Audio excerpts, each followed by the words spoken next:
मैंने अपने हस्बैंड को बोला था कि जब बेबी को बाहर लाए तो वीडियो बनाना, ये करना वो करना, सारी प्लानिंग की थी। पर कहते हैं कि ऊपर वाले ने जो प्लान किया ना, उसके सामने किसी का प्लान नहीं चलता। हेलो एवरीवन, कैसे हैं आप सब। आज मैं आप लोगों से अपनी थोड़ी सी छोटी सी जर्नी जो है वो शेयर करना चाहती हूँ, इसलिए मैं आई हूँ। मैं आपको सबको बताना चाहती हूँ कि मैंने ये जो मिनी ब्लॉग्स बनाना शुरू किया है, ये मैंने क्यों शुरू किया है। मैं जब हॉस्पिटल से आई, मेरी डिलीवरी 7th मंथ में हो गई थी और बहुत ही प्री मेच्योर बेबीज़ हुए, क्योंकि 7th मंथ स्टार्ट हुआ था तब मेरी डिलीवरी हो गई। इमरजेंसी में करनी पड़ी क्योंकि कुछ कॉम्प्लिकेशंस थी। मेरा बीपी बहुत हाई था प्रेगनेंसी में। वैसे नॉर्मल रहता है सब, बट आपको पता ही है प्रेगनेंसी में बहुत सारी चीज़ें हमें हो जाती है। तो इस वजह से मेरी डिलीवरी करनी पड़ी इमरजेंसी में। और जब प्री मेच्योर बेबीज़ हुए, बेबीज़ ट्विंस थे, तो इसलिए पहले से उनका वेट बहुत कम था और इस वजह से फिर टाइमिंग भी बहुत कम थी, इतनी जल्दी हो गए थे। तो आप समझ सकते हो कि कितने कमज़ोर होंगे, कितना कम होगा बेबीज़ का वेट। तो फिर मेरे को तो डॉक्टर ने दिखाया नहीं था, ऑपरेशन सी सेक्शन हुआ था, तो मैंने अपने बेबीज़ को देखा भी नहीं था। पर मुझे पता चल गया था, डॉक्टर ने पहले ही बता दिया था कि उनको नर्सरी में रखना पड़ेगा। पर 17 मार्च को मेरी डिलीवरी हुई थी और 9 जून की मेरी डिलीवरी डेट थी। तो आप सोच सकते हो कि अभी जून अभी चल ही रहा है। तो जून अभी चल रहा है और 17 जून को पूरे 3 मंथ्स हो जाएंगे मेरे बेबीज़ को ना हॉस्पिटल में। तो मेरे को हॉस्पिटल में ही बहुत नेक्स्ट डे से ही जब मैं थोड़ा होश में आई, मुझे एनजाइटी फील हो रही थी। तो डॉक्टर से हमने बात की तो उन्होंने बोला कि बच्चे एक तो मेरे पास नहीं है, मेरा फीड भी नहीं आ रहा था बेबीज़ के पास ना होने की वजह से, और इतनी ज़्यादा ओवर थिंकिंग और स्ट्रेस की वजह से मुझे एनजाइटी होने लगी। बेबीज़ की इतनी टेंशन हो रही थी मुझे, क्योंकि मैंने उनको देखा तक नहीं था और मेरी पूरी फैमिली थी। तो जब मेरे को बहुत हल्का हल्का होश आया तो मैं सुन रही थी कि डॉक्टर ने बोला था कि बहुत कम चांसेस हैं बेबी के बचने के। मेरे हस्बैंड सबको बता रहे थे, ये बात मैंने सुन ली थी, तब मुझे थोड़ा बहुत होश था, पर उनको शायद ये चीज़ नहीं पता था कि मैं ये सुन रही हूँ। तो जब मैंने सुना कि बेबीज़ के चांसेस बहुत कम है, मैं उस टाइम मैंने बताया नहीं किसी को कि मैंने ये चीज़ सुन ली है। पर मैं अंदर से इतना टूट चुकी थी, इतना ज़्यादा कि मैं आपको बता नहीं सकती थी। बता नहीं सकती मैं उस टाइम, मतलब मेरे को स्टिचेस लगे थे और मैं रो भी नहीं सकती थी और मैं किसी से कुछ बोल भी नहीं सकती थी। मैं अपने इमोशंस पे मुझे कंट्रोल करना पड़ा, क्योंकि रोने की वजह से मेरी और तबीयत ख़राब हो जाती है। और मेरे को इतना पेन था उस टाइम, मैं इतना ज़्यादा पेन में थी। मेंटली भी मैं बहुत ज़्यादा परेशान थी और फिज़िकली भी मेरी हालत बहुत ख़राब थी उस टाइम। तो मेरी सिचुएशन ये थी, जब मेरे हस्बैंड ने बताया मेरी सिस्टर इन लॉ को और मेरी सिस्टर वगैरह जो भी वहाँ थे फैमिली मेम्बर, उनको जब उन्होंने बताया कि ये सिचुएशन है बेबीज़ की, तो और मैंने सुना, उसके बाद मुझे समझ नहीं आया कि मैं क्या पूछूं और मैं क्या क्वेश्चन करूं। मुझे कुछ समझ ही नहीं आ रहा था। मैं इतना, मतलब पता नहीं किसी और ही जोन में चली गई थी मैं ये चीज़ सुन के। उसके बाद मैंने अपने हस्बैंड को नहीं बताया कि मैंने ये चीज़ सुन ली है, पर मैं अंदर ही अंदर हर बार ये चीज़ मेरे माइंड में बार बार मुझे ट्रिगर कर रही थी। बार बार मेरे दिमाग में ये चीज़ आ रही थी जो भी डॉक्टर ने बोला। फिर उसके बाद जितने भी फैमिली मेम्बर्स थे सब चले गए, मैं और मेरे हस्बैंड वहाँ हॉस्पिटल में थे। तो जब नेक्स्ट डे, हाँ, जिस दिन मेरा ऑपरेशन हुआ था उस दिन के नेक्स्ट डे रात को ओटी के सामने ही मेरा रूम था। तो पूरी रात पता नहीं कितने लोगों की वहाँ डिलीवरी हुई, सी सेक्शन हुआ। तो जो भी ओटी से बाहर आ रहे थे, उनके बेबीज़ के रोने की आवाज़, इतने छोटे न्यूबॉर्न, और उनकी फैमिली बाहर खड़ी थी। कुछ लोग वीडियोस बना रहे थे, कुछ इतने हैप्पी थे, इतने हेल्दी बेबी थे कि उनको साथ ही दे दिया था बेबी को दे दिया था। तो जितने भी बेबीज़ वहाँ हुए थे, सबकी मदर को दिखाया उन्होंने, और जो भी फैमिली मेम्बर थे उनको बोला कि ठीक है बेबी हेल्दी है। मुझे ये सारी आवाज़ें आ रही थी, मेरा रूम बिल्कुल सामने ही था, तो मेरे को सब दिखाई दे रहा था। मैंने अपने रूम का डोर ओपन किया हुआ था, क्योंकि मुझे बहुत एनजाइटी फ़ील हो रही थी इन सब चीज़ों की वजह से। और गेट बंद करने के बाद मुझे बहुत अकेलापन और बहुत ज़्यादा एनजाइटी फ़ील हो रही थी। तो मुझे डॉक्टर ने कहा था, आप अपना गेट ओपन करके आप बैठो आराम से, आपको किसी चीज़ के लिए ज़्यादा ओवर थिंकिंग करने की ज़रूरत नहीं है। तो फिर मुझे, जब मैंने देखा कि सब बच्चे जा रहे हैं अपनी फैमिली के पास और इतने खुश हैं सब लोग, मैं भी वो पल देखना चाहती थी, पर मैं नहीं देख पाई।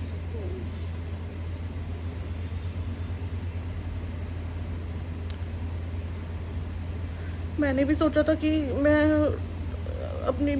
अपने हस्बैंड को बोला था कि जब बेबी को बाहर लाए तो वीडियो बनाना, ये करना वो करना, सारी प्लानिंग की थी। पर कहते हैं कि ऊपर वाले ने जो प्लान किया ना, उसके सामने किसी का प्लान नहीं चलता।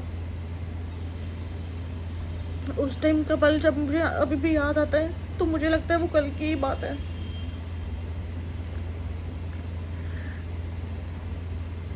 उसके बाद सब लोग चले गए अपने बेबी को लेके। मुझे अपने बच्चों की इतनी याद आ रही थी, मेरा मन था कि मैं उसी टाइम जाकर मिल लूँ अपने बेबी से। पर मुझे उस टाइम जाने के लिए क्या, मुझे तो वॉक करने के लिए भी मना किया था ज़्यादा, तो मैं जा नहीं सकती थी, नहीं मिल सकती थी उस टाइम उनसे। पर मैं जब वो रात को सब लोग चले गए, बेबी एक के बाद एक बेबी हो रहे थे वहाँ पे और मैं देख रही थी, उस टाइम मेरे से कंट्रोल नहीं हुआ और मैं इतना फूट फूट के रोई, मुझसे कंट्रोल नहीं हुआ। उस टाइम मैंने ये सोचा, मुझे अपनी स्टिचेस का या अपनी हेल्थ का कुछ मेरे माइंड में नहीं आया, बस मैं बहुत टूट चुकी थी और मैं फूट फूट कर रोने लगी। मेरे हस्बैंड ने मुझे हक किया, मुझे चुप करवाया और मेरे हस्बैंड भी रोने लगे क्योंकि हम दोनों ही कंट्रोल कर रहे थे अपने इमोशंस पे सबके सामने। पर जब कहते हैं कि जब हम अकेले होते हैं ना तो हम कंट्रोल नहीं कर पाते। और उसके बाद हम दोनों बहुत रोए। मेरे हस्बैंड ने मुझे बोला कि सब ठीक है, कुछ नहीं है, ऐसा सब नॉर्मल है, बेबी कुछ दिन के लिए दोनों बेबीज रहेंगे हॉस्पिटल, उसके बाद सब ठीक हो जाएगा। तब मैंने रोते हुए उनको बात बताई कि आप जो सबको बता रहे थे वो मैंने सुन लिया था। तब मैंने उनको बताया कि जो आप बता रहे थे वो मैंने सुन लिया था कि बेबीज़ के चांसेस बहुत कम है। तब वो भी क्या बोलते, क्योंकि जो डॉक्टर ने बोला था वही चीज़ वो मुझे बताते। तब उन्होंने मुझे बोला कि हाँ डॉक्टर ने ऐसा बोला था पर सब ठीक हो जाएगा। लेकिन फिर उन्होंने मुझे बहुत सपोर्ट किया और बहुत मेरा शांत किया मुझे, और उन्होंने मुझे भरोसा दिलाया और मुझे कहा कि गुरुजी पर भरोसा रखो, सब कुछ ठीक हो जाएगा। और एक एक दिन तब से लेके आज तक हम लोगों का कैसे गुजर रहा है, मैं इतना अपने आप को खुश रखने की कोशिश करती हूँ, बाहर जाना, इधर उधर जाना अपना माइंड डाइवर्ट करने के लिए, लेकिन नहीं हो पाता। जब आप अकेले होते हो ना तो फिर आपके सामने वही चीज़ें आती हैं, आपका माइंड वहीं लगा होता है कि बच्चे कैसे होंगे, पता नहीं ठीक होंगे या नहीं, कहीं कुछ हो तो नहीं जाएगा, कहीं कोई प्रॉब्लम।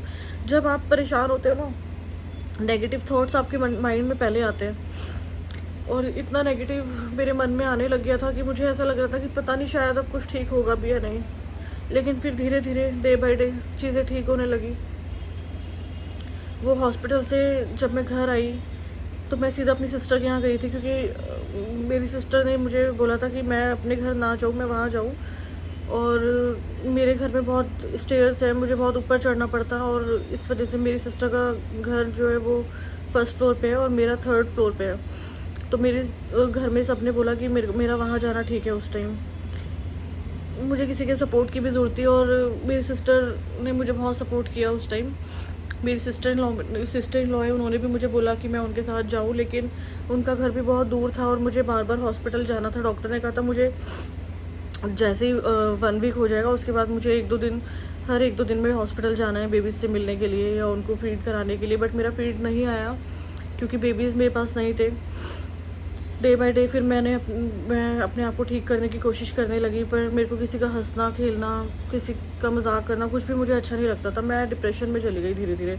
मुझे घर आने के बाद इतना डर लगने लग गया कि मुझे कोई नोटिस कर रहा है। मैं अकेले बैठी होती थी तब भी मुझे ऐसा लगता था कि मुझे कोई नोटिस कर रहा है। मैं रात को डरने लगी, मुझे शिवरिंग होने लग गई, एंजाइटी होने लगी। मैं थोड़ा थोड़ा ऐसे ही होता रहा और मैं डिप्रेशन हो गया मुझे। उसके बाद डॉक्टर को बताया तो डॉक्टर ने बोला कि कुछ नहीं है, बच्चे मेरे पास नहीं है इसलिए मुझे ये सब चीज़ें फ़ील हो रही है।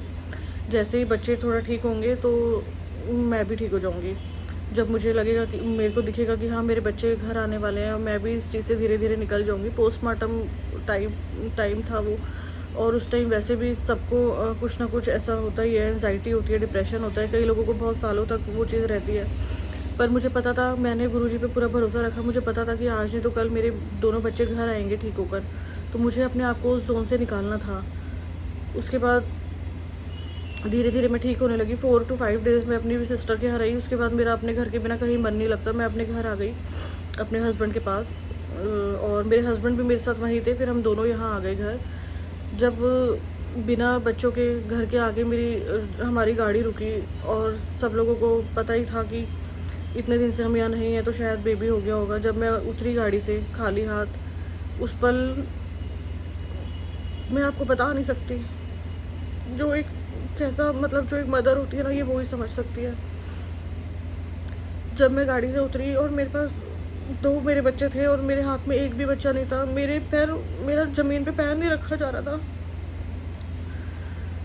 उसके बाद मैं आई, जैसे तैसे घर पे आने के बाद मेरी मदर इन लॉ ने मेरा बहुत अच्छे से, बहुत प्यार से मेरा वेलकम किया। उन्होंने मुझे ज़रा भी इस चीज़ का एहसास नहीं होने दिया कि मैं अकेली आई हूँ, बच्चे नहीं आए। उन्होंने जैसे मेरा वेलकम करना था वैसे किया। मेरे को टीका लगाया, मंदिर में मत्था टिकवाया, प्यार किया, बहुत मुझे हौसला दिया कि सब ठीक हो जाएगा। उसके बाद मैं आई जब ऊपर अपने रूम में, फिर मैं थोड़ा सा ऐसे ही रहने लगी, शांत और बिल्कुल अकेले। फिर धीरे धीरे मेरे हस्बैंड तो रोज़ जाते थे, सुबह से लेकर शाम, उनको शाम हो जाती थी हॉस्पिटल में। कभी डॉक्टर प्लाज्मा मांगते थे, कभी कुछ मांगते थे, कभी कुछ। वो लोग इतना वेट करवाते थे, कभी इधर भेजते थे, कभी उधर भेजते थे, कभी मैक्स चले जाओ, कभी कहीं चले जाओ।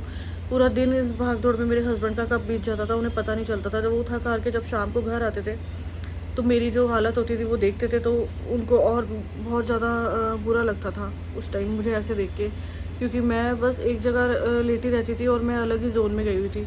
पर धीरे धीरे जैसे जैसे टाइम बीता, कहते हैं ना टाइम के साथ साथ हर चीज़ ठीक हो जाती है। वक्त हमेशा एक जैसा नहीं रहता। बुरा वक्त जब आता है तो अच्छा भी आता है, और जब बुरा वक्त चला जाता है तो अच्छा वक्त आता है। बुरा वक्त नहीं रहता तो अच्छा वक्त नहीं रहता तो बुरा वक्त भी नहीं रहता, कहते हैं।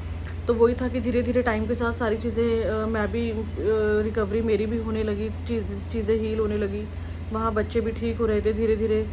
उसके बाद मेरे हस्बैंड ने मुझे बोला कि इस चीज़ से मेरे को निकलना होगा, क्योंकि बच्चों को मुझे ही संभालना है। आप कितना भी मेड रख लो या किसी को भी बुला लो अपने पास, लेकिन जो एक माँ बच्चों को देख सकती है, ऐसे कोई नहीं देख सकता बच्चों को। माँ को ही देखना पड़ता है फाइनली बच्चों को। तो मुझे अपने आप को इस चीज़ से बाहर निकालना था, और मैंने धीरे धीरे अपने आप को इस चीज़ से बाहर निकाला। तो मेरे माइंड में आया एक दिन कि मैं इतनी रील्स वगैरह बनाती हूँ। मुझे पहले कई लोगों ने बोला था कि तुम छोटे छोटे व्लॉग्स बनाओ अपने, और तुम अच्छा मतलब करते हो, अच्छी लगती है तुम्हारी रील्स वगैरह। जो भी लोग मेरे को लाइक करते हैं, जो चाहते हैं, जो मुझे रिस्पॉन्स देते हैं अच्छा, उन सब ने मुझे बोला। तो मेरे माइंड में ये चीज़ आई कि मुझे अपने आप को बिज़ी करने का, क्योंकि अभी मैं कहीं जा भी नहीं सकती हूँ, क्योंकि मैं उस टाइम मैं कहीं जा नहीं सकती थी। उस टाइम मेरी हालत बहुत ख़राब थी, कहीं मैं जा नहीं सकती थी। घर में मेरा रहना बहुत मुश्किल हो रहा था। बंदा करे तो करे क्या। मैं इतनी ज़्यादा टेंशन में थी, मुझे समझ नहीं आता मैं क्या करूँ। एकदम से मेरे माइंड में आया, मेरे हस्बैंड ने कहा कि तुम अपने आप को बिज़ी करो, अपने आप को जितना बिज़ी रहोगे तो तुम्हारा माइंड डाइवर्ट होगा। तब मैंने सोचा कि मैं क्यों ना छोटे छोटे मिनी ब्लॉग बनाऊँ, और जो भी मेरी ये जर्नी थी मैं आप सबके साथ, अपनी फैमिली के साथ शेयर करूं। मुझे आप लोगों के साथ ये सब चीज़ें शेयर करना अच्छा लगता है, क्योंकि आप लोग बहुत अच्छे से रिस्पॉन्स देते हो। चाहे मैं पोल डालूं या मैं कोई भी रील बनाऊं, या मैं कोई कुछ भी चीज़ आपसे पूछती हूँ, आप लोग बहुत अच्छे से मुझे उसका जवाब देते हो। और फिर मुझे खुशी होती है कि हाँ, मैं अकेली नहीं हूँ, बहुत सारे लोग मेरे साथ जुड़े हुए हैं, बहुत सारे लोगों की ब्लेसिंग्स है मेरे साथ। तो मुझे ये चीज़ बहुत अच्छी लगती है, और इसलिए मैंने ये छोटे छोटे मिनी ब्लॉग आप सबके लिए और अपने लिए भी मैंने ये बनाना शुरू किया। बस मैं अब चाहती हूँ कि आप लोग मुझे सपोर्ट करो।